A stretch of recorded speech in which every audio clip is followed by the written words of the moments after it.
Magandang araw po sa inyong muli. Ako po si Dr. Mario Brizuela. Nandito po kami ng aking asawa na si Noemi para magturo patungkol sa essential oils. We have been doing this for almost 4 years now. Doing this video actually helps us reach out for people that are not available to attend the classes. So, magandang araw po sa inyong lahat.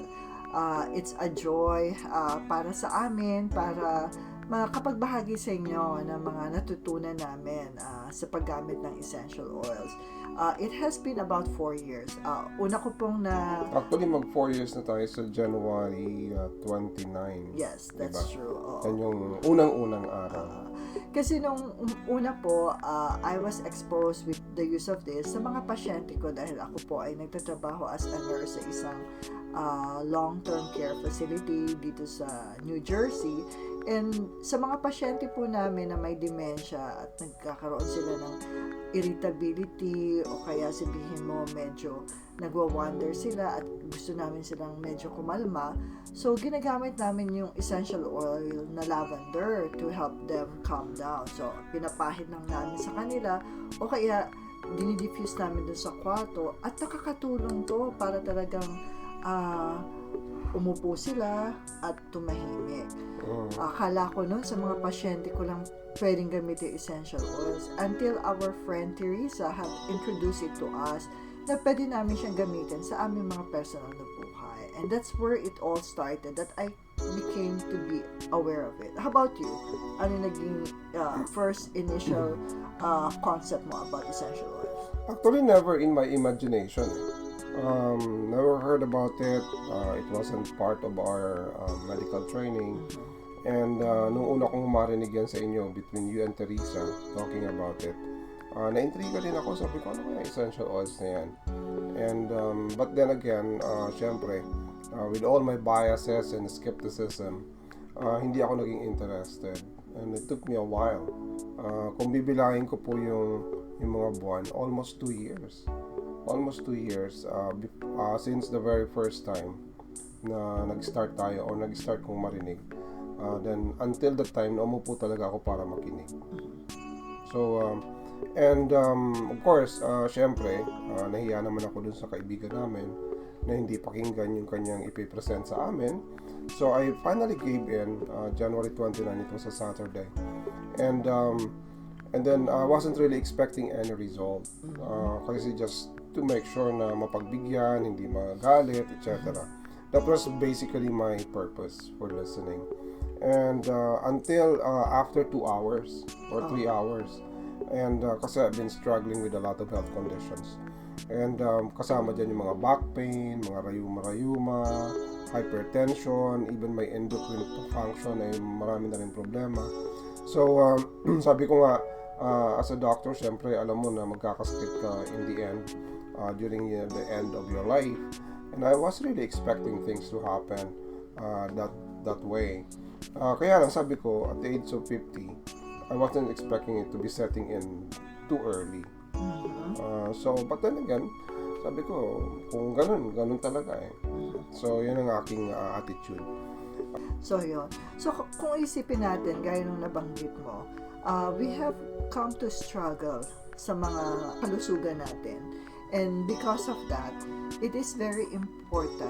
Paano ba natin maiiwasan na maranasan yung mga karamdaman right away? Ano ba yung tinatawag mo bagang compression morbidity, right? Yeah, ang tawag doon morbidity compression. Doon na nga po pumasok yung time na nagtanong ako sa sarili ko. Kasi nung after 3 hours na na-experience ko yung na-relax yung likod ko, that was my turning point. Sabi ko, if this oil really create that result, ano yung purpose? Diba? Ano yung chemistry behind? And kasi nga kami, I mean, as a doctor, we are trained to ask questions about that. And we just don't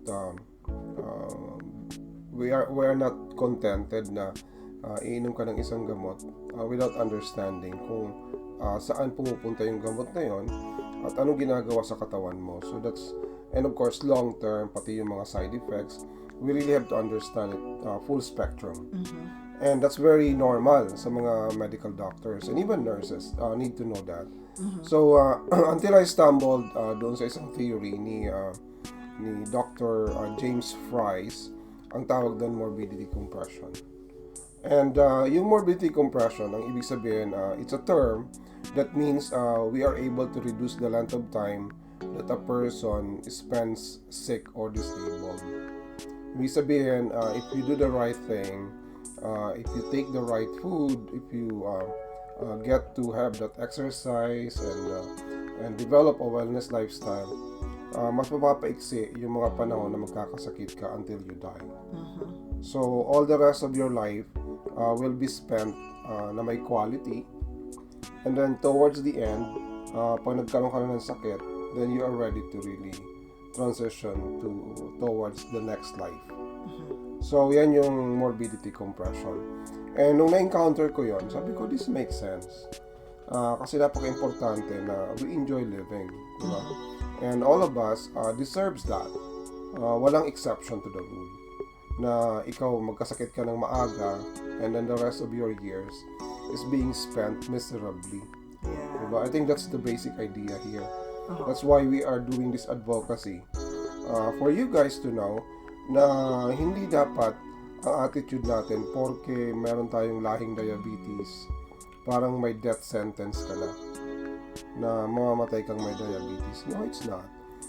You can do something about it early on in your life if you do the right thing. Yeah. And that's basically the idea of morbidity compression. When you develop a wellness lifestyle, you're actually helping your body get prepared towards that event, and you can even delay, diba? Delay the onset of diabetes, hypertension, and other circulatory condition or other chronic conditions that can happen early kung wala kang gagawin. Yeah. Oo. So that's basically the concept. Yeah. So, just like Mari has been sharing, so ito po yung heart's desire namin. Na ang mga kapwa namin Pilipino, magkaroon po tayo ng pananaw na pwede tayong magkaroon ng maayos na kalusugan on our hand, na it's available for us to take care of ourselves. Parang that's one way of taking control of our health. And that's what I understood when I started using essential oils, na I don't have to be miserably spending the rest of my life going back and forth sa mga doktor, magpakonsulta, wala ka nang ginawa kundi uminom ng gamot. Dito sa US, pag na-hit mo yung around 40 to 50, ang average na iniinom mong gamot is around 10 tablets or capsules. And after that, mas lalong dumadami as you advance in years. Yun ang mahirap. Kaya nagiging butika yung tiyan mo. That's true. Yun. So, ito po yung gusto namin i-share sa inyo. Karaniwan po kasi ng mga tao ngayon o yung environment natin ngayon, kapag meron po tayong nararamdaman, yung modern approach na tinatawag is providing us with medication or synthetic approach, yung mga synthetic medications to provide provide relief dun sa mga symptoms. Sa mga symptoms. Not necessarily the root cause. Yeah. So, kasi karaniwan po, di ba? Sabihin, pagka masakit ang ulo mo, uminom ka ng acetaminophen. Pagka masakit ang tiyan mo, sa Pilipinas, kung maglalagay tayo ng mga, kung ano mang Imodium, o kung ano man, kung para maibsan yung pakiramdam ninyo. Pero lahat ito ay gamot, na lahat na to ay may side effect, karaniwan, at yan ay mapapakinggan nyo sa mga commercials. Ngayon, meron naman po isang kaparaanan which is called natural approach, wherein gumagamit tayo ng mga plant-based product like essential oils to help manage our symptoms and deal with the root cause.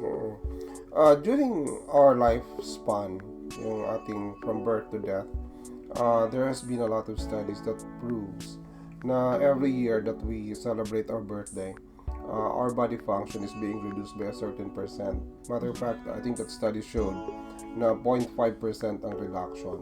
Okay. Diba? So, that's the average. It really depends on the lifestyle that we develop. Kung medyo risky ka, umiinom ka ng kung ano-anong mga mga alak, you smoke, Yeah. it even increases yung deterioration ng function. That's why if you have those kind of lifestyle, your lifespan is actually expected to be lower or shorter. So, together with that lifespan is the life expectancy, di ba? So, yung life expectancy is the one that we can influence.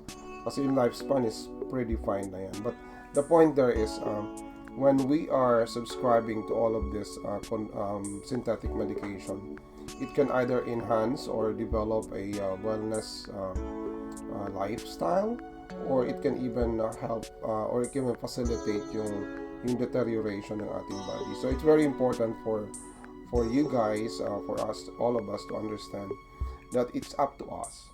So that's why itong ating advocacy when it comes to natural solution actually gives us that opportunity to decide for our life, for our own benefit. It's very important, and I think that's basically what we're trying to show here. And essential oil is not the only thing, not the only one that we can actually develop or use.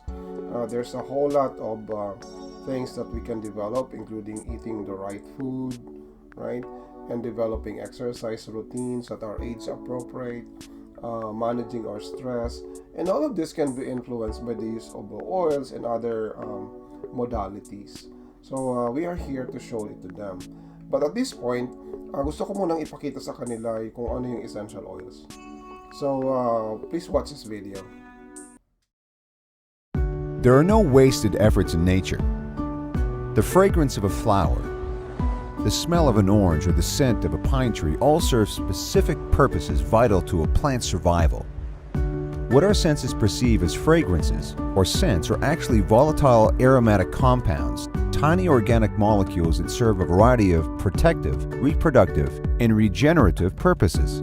These compounds help ward off unfriendly pests, attract friendly herbivores and insects, and even help the plant heal from infection and physical injury. There are over 3,000 identified varieties of aromatic compounds, each with its own unique and functional chemical constituents that provide different aromas and benefits to the plants. From the petals of a flower, to the leaves of a plant, the rind of a fruit, or the resin of a tree, these volatile aromatic compounds are all around us. Distilled directly from their plant sources, essential oils are multifaceted agents that have seemingly endless applications to our health and can be used aromatically, topically, or internally. Ensuring the maximum potency and beneficial properties of an essential oil are the result of maintaining the delicate ratio of aromatic constituents found in that essential oil, all of which can vary depending on the time of day or part of the plant which is harvested, time of year or life cycle when harvested, the geographic location and whether where the plant was grown, or the method and even the duration of distillation. For that reason, it is vital that essential oils come from a trusted source committed to not only producing unadulterated essential oils, but to adhering to the strictest production protocols. There are no wasted efforts in nature. Neither should there be in the health care you provide for yourself and those you love.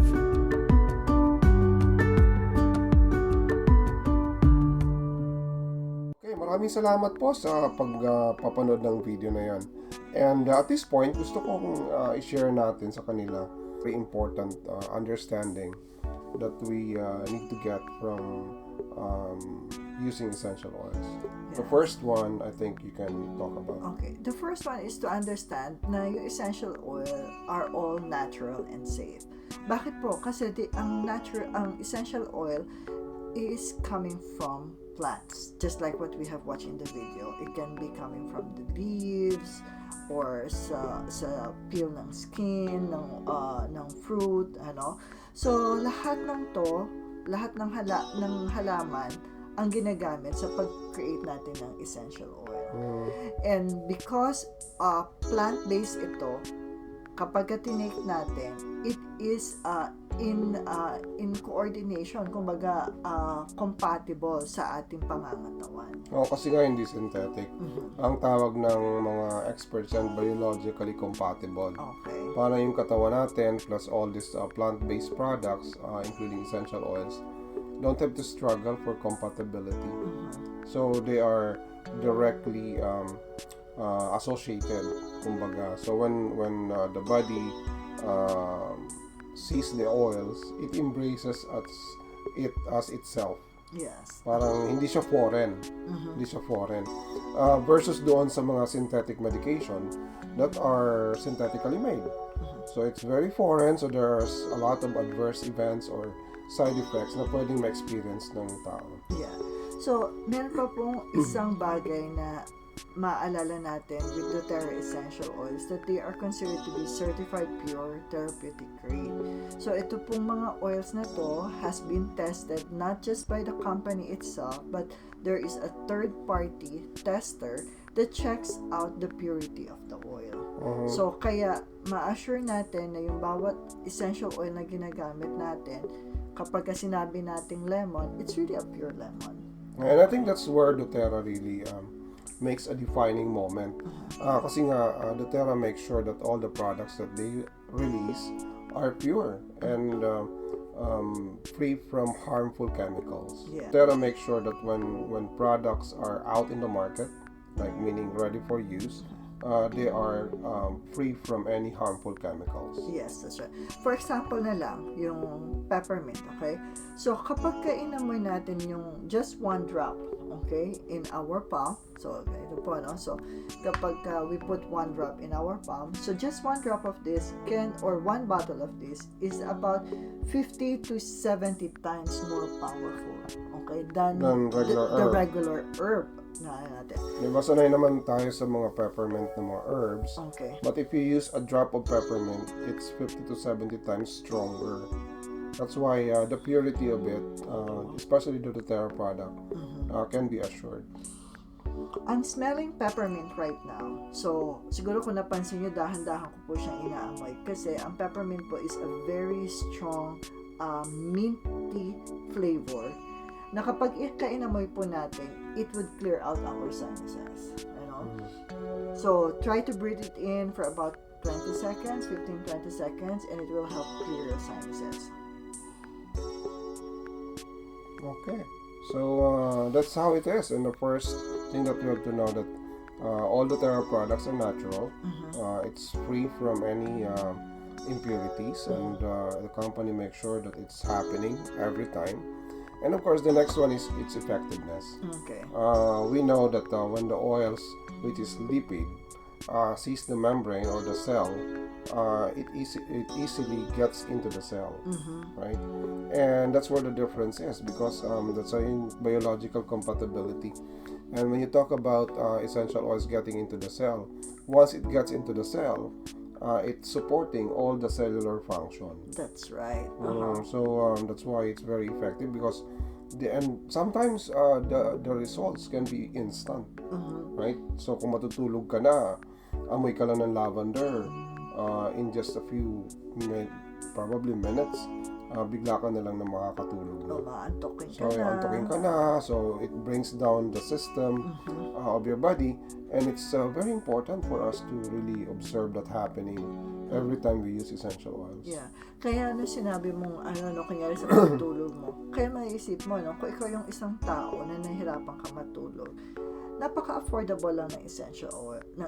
And that's the third. Yan yung pangatlong importanteng malaman nila. And it's not that expensive. Kagaya ng mga iniisip ng iba na expensive ang oil. If you divide the drops by the peso that you invest. Halimbawa, yung isang lavender sa Philippines na 5 ml, right? Tapos binili mo siya ng 600 pesos. And if you divide the drops by, it's just a few, maybe about 10 pesos or maybe 8 pesos each time you use it. Kasi you only need a drop. You don't need multiple drops. That's true. And one drop is enough to produce the desired results. Yeah. Oh. So it's not expensive. For me, yung makakaroon ka lang ng magandang tulog, 'di ba? I don't think it's really it's priceless even. Oo, hindi mo talaga mababayaran yung tulog. You can buy a bed, pwede kang You can buy a very expensive bed, pero pag nakahiga ka doon, it doesn't guarantee na makakatulog ka. So that's one point of argument there. The other point of argument is when we use essential oils, it's not just the instant results, but it's also the long-term impact in terms of our lowering the cortisol, the harmful effects of cortisol in our body. So and it actually develops that healthy body functions. That's right. Diba? So important 'yon. And that's why pag kami nagsasabi sa akin, mahal-mahal naman. Sabi ko, think about your life. If you really wanted to improve your life and make sure that you live a life of quality, that's priceless. That's true. That's priceless. Yeah. So, another topic that we would like to discuss with you right now is ano ba yung different ways that you can use essential oil? Pinakita mo na kanina yung nag-aamoy-amoy ka, di ba? Yun, So, we call it what? Aromatic. Okay. And we should know na when you smell something, it actually reminds you of many things. So, and our limbic system, it actually stores millions, if not billions of memories. So, pag nakaamoy ka ng peppermint, maybe it will remind you of an experience in the past many years, or even in the immediate. So, and that experience actually gives you a lot of emotions. And like wild orange, if you smell wild orange, it reminds you of a happy moment in life. And remember that orange as a color itself actually resembles or symbolizes happiness. So that itself is really very important when it comes to emotions or management or managing our emotions. Yeah. So kaya nga pagkaisipin natin, pag kami naamoy tayong mabangong niluto ni nanay, parang nagugutom ka na. So nagki-create siya ng craving for you, Pero kapag ka nakaamoy tayo ng mabaho, iniiwasan natin, Yeah, may aversion, may pag-iwas. Yeah. So kaya the same way, yung essential oil, as we smell it aromatically, so it creates that positive experience for us. Okay. So for example, yung wild orange na nabanggit mo, it is the one that helps like gives you an uplifted mood. Uplifting mood. Okay. So aside from smelling, gaya ng pinakita ko, Like directly smelling. directly smelling it from the bottle or coughing it, yung maglagay ka ng drop sa hand mo tapos amoyin mo, you can use a diffuser like this. Okay. Ito pong diffuser na to, okay, we put some water on it. Tapos meron dito marker, yung kulay pula po. Up to that portion yung tubig na pwede nating ilagay. And from this one, we will put in wild orange. So yung wild orange po na ilalagay natin. So we'll put, probably for this one, we'll put about 3 to 4 or 4 drops of wild orange. And then, let's close it. Okay. So, pagka sinarado po natin. Okay. Hindi pa natin. Yan. So, then turn it on. And then diffuse. Yan. So, kita nyo na po na nagdi-diffuse. Ayan. Ayan. So, nakikita nila yung So, ang benefit po ng isang diffuser, it helps the whole room where you are in. So, hindi ka lang solo na nagbe-beneficio sa pag-amoy ng essential oil. Pati itong kapartner ko nag-enjoy din. So, that's one way. So, what's the other way? The other way is applying it topically. So, yung pagpahid po natin sa ating katawan.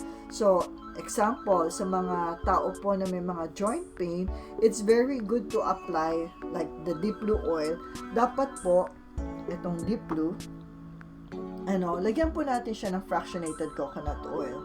Kasi ito po yung makakatulong na hindi po magkaroon ng sensitivity or irritation yung ating balat dahil po sa strong effect po ng oil sa ating mga balat. Yeah, and there's a rule of thumb when it comes to applying the oils topically. Important na maintindihan natin yun because not all people are having a skin that's not sensitive to any topical application. So we have a 1:10 or 10% or even higher dilution, yung 5%. Okay. So for every 10 drops of fractionated coconut oil, maglalagay ka lang ng isang drop ng essential oil. And that's basically 10% dilution. Saka mo lang siya i-apply topically. Halimbawa sa tiyan, kung sumasakit yung tiyan mo, or even sa mukha, or anywhere in your body, it's got to be diluted. Especially sa mga bata. Okay. So sa mga younger children, I normally recommend even lower or higher dilution, yung 5%. Because the baby's skin are even more sensitive than adults. So parang ibig sabihin is 1 drop is to about 20 drops. One drop, yes, or to 20. 20 drops of 20 fractionated coconut. And you can use a small dish, parang platito na maliit. Then you can put the drops there and you can mix, and then saka mo siya i-apply. Okay. So, kaya po siguro magtataka kayo, bakit kaya fractionated coconut oil? Sa Pilipinas, meron po tayong tinatawag na virgin coconut oil. Ang difference po ng fractionated coconut oil, yung mga molecules nito ay masyadong maliit na kapag sinabay niyo po sa essential oil, mapapansin nyo na hindi po kayo magmamantika. Ayan po. So na-absorb po siya ng ating balat. Kaya mapapansin nyo po wala pong grease yung aking mga kamay kahit na naglagay na ako ng essential oil. So that's one of the benefit of using the fractionated coconut. Tawag natin sa English yan mga short chain. So it easily blends sa skin. So sabihin, hindi siya nagmamantika. Just like what you said. And of course the third, okay, use of essential oil is taking it internally. Okay? So, ito po isa sa karaniwang ginagamit ko. Though yung asawa ko is very, like, magkaiba kaming dalawa. He's very hesitant of using the oils internally for some of it. Hindi po ako mahilig sa internal intake. Pero si Noemi mahilig. Okay. Ako, I would rather do a blend. Kagaya nito. I have 4 oils here, which actually supports my emotions, my brain focusing, and even my my endocrine system. So whenever I use this, I use the blend, I put the essential oil, I add the fractionated coconut oil, and then mix it together. And then there's a roller like this. Nakikita niyo po yan. Then I roll it dito sa tiyan ko, which is actually one of the most absorbent part of your body, or dito sa likod naman, dito sa neck, or you can smell it actually. It gives you the same effect. Either you take it internally or you put it here, it gives you the same effect as like the internal. Yun nga lang, internal kasi systemic, more on systemic. Yeah, this also gets you the systemic effect because once it gets into the skin, it gets absorbed, it gets into the systemic function. Ang issue lang naman sa internal intake sometimes, especially if you just take the oil in its raw form, it gets into the gastric juices. So there could be an issue there sa absorption. Pero kung nasa capsule or doon sa tinatawag natin mga soft gel, it bypasses the gastric juice. So nandun na siya sa small intestine. So nandun yung absorption. So walang intervention ng gastric juice. Yan yung advantage kung nasa veggie caps. Okay. Diba? So pag nasa veggie caps, the tendency to... Ano ba yung veggie cap? Pakita mo yung veggie cap. Ito po yung veggie cap. Okay? So, you can see from here. So, ito po yung veggie cap. So, makita nyo, it's an empty capsule. So, you open it up. Okay? And then, you can put in, for example, I wanna put in On Guard. Okay? Para makatulong po sa ating immune system, lalo na ngayong panahon ng pandemic. So, I put a drop here or 2. Yan po. Tapos, sasarado lang natin. Close lang natin. And then, we can take it internally. Okay? So, I'll take it.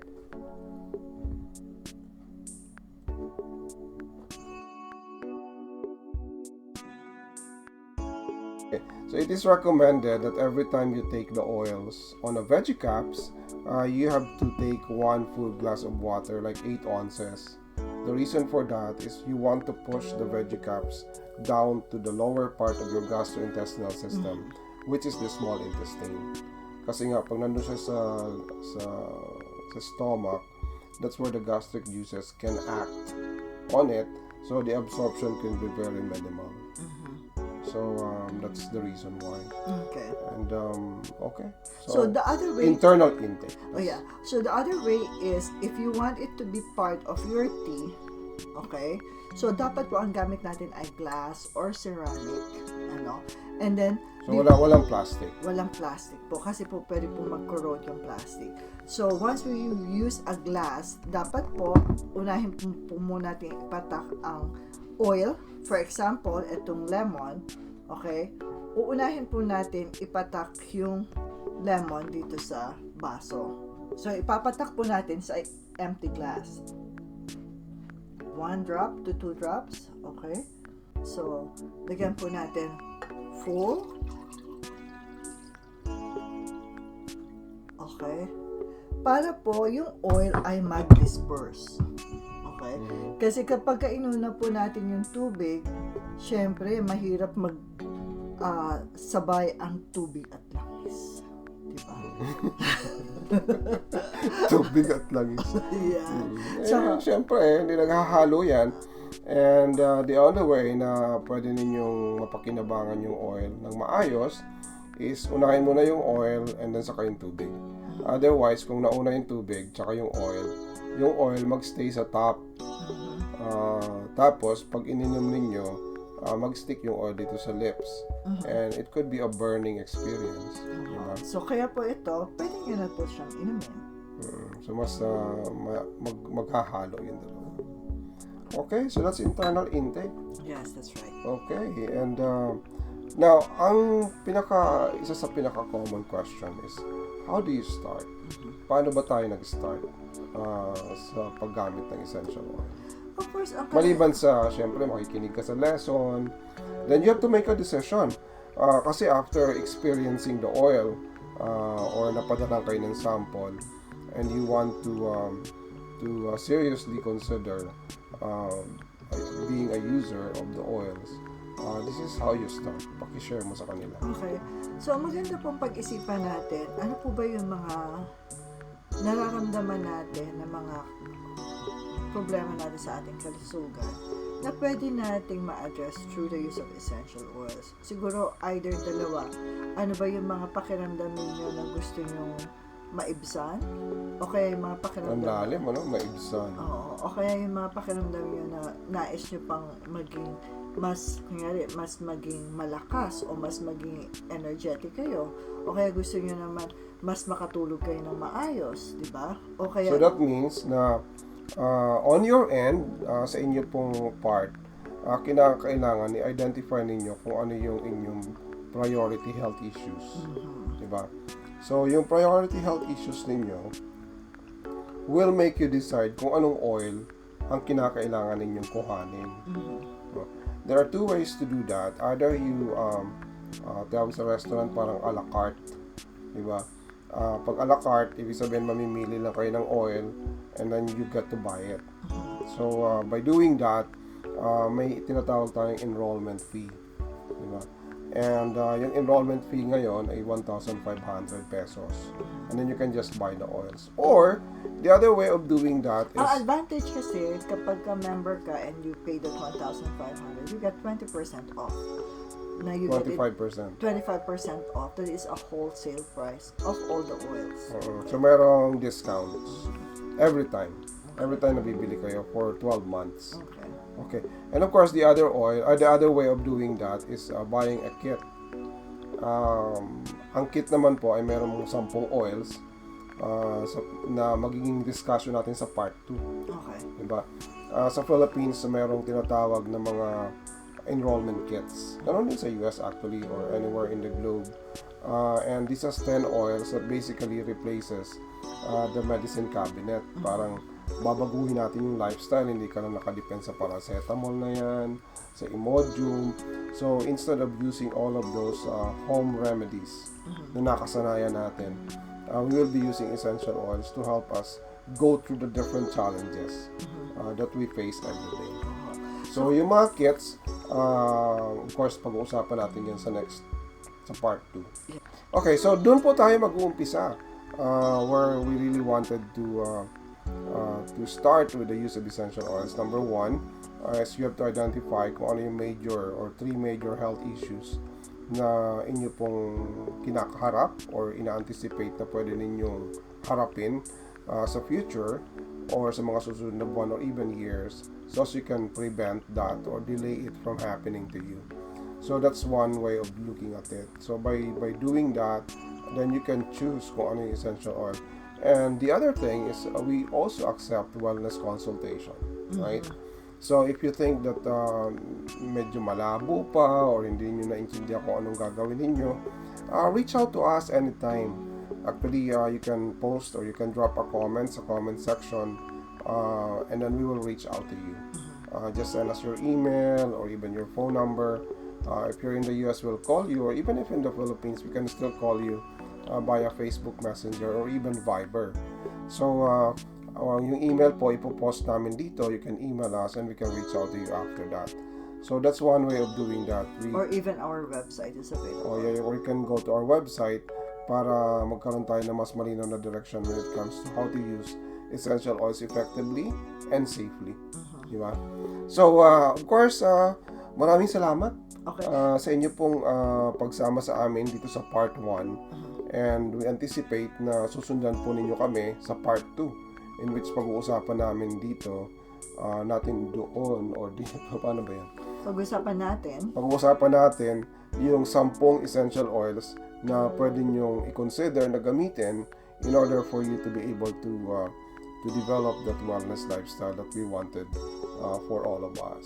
Okay. Diba? And also, if there are people who have encouraged you to watch this video, so you can get back to them. So, kausapin niyo po sila na napanood niyo to, tapos kung may questions kayo, they can also help you out. Yes, that's right.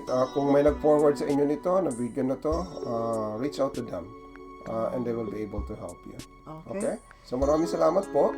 Ito po si Mario. And Noemi po, inyong lingkod, and hope you have learned from us.